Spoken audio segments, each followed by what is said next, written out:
Hi guys, welcome back to the channel. So last class we have dealt with the histopath of aphthous ulcer.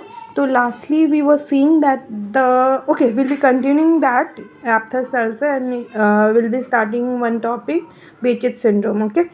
So we have seen last class हम लोग यहाँ तक देख लिए थे histopath इसका, but हाँ, last we have seen that the development of the lesion may relate to a lymphocytotoxic process because early lesion contain predominantly T4 lymphocytes before ulceration.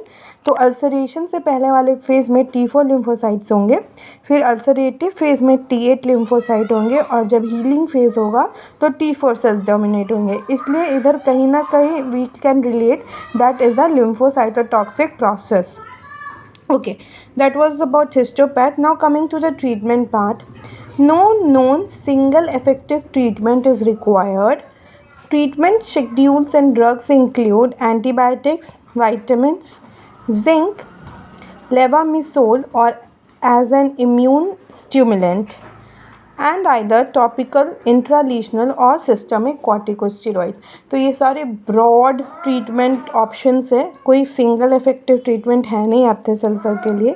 Now in addition to that we include chlorhexidine gluconate 0.12%, sulfones and iron therapy.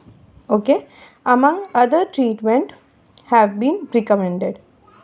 Now rational approach is preferred. Reassure the patient and provide no specific treatment. Okay क्योंकि जो minor एप्थस ulcer है वो छोटे होते हैं और वो अपने आप ही एक पॉइंट के बाद they will heal. Most individual can endure the minor level of discomfort which may not warrant any treatment. The corticosteroid of choice is prednisone and should follow the systemic corticosteroids regimen 1 or 2.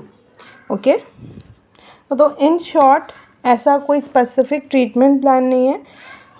Broadly हम लोग इसको treat करते हैं with not a single effective treatment और corticosteroids play a special role. Okay, now coming to the prognosis, it is most active in young adulthood. There may be period of 10 to 15 years in which intermittent flare-ups occur and lesion appear more frequently and more intense. तो 10 से 15 years के बीच में एक flare up होता है जहाँ पे reason बहुत इंटेंस हो जाता है और बहुत फ्रीक्वेंटली अकर होता है. The treatment schedule describe control the लीशन and will likely alleviate there symptoms. तो वो सिम्टम्स से रिलीफ देते हैं. With time and advancing age, the condition become less intense and usually remits altogether. उसके बाद वो अपने आप ही ख़त्म हो जाता है aphthous ulcer. Okay, that was all about aphthous ulcer. We'll be starting Behçet syndrome. So it is also most often seen in young individuals.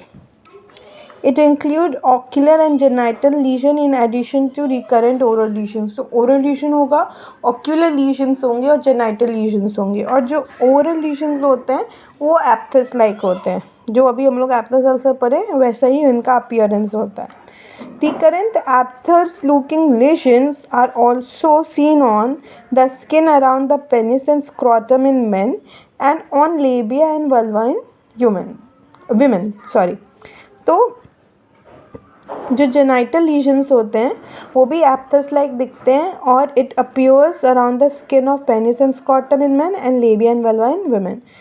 Mostly globally, men are more commonly affected in women than women, and in most of the part, men are most commonly affected. But in some parts of the country, like in US and all, women are most commonly affected.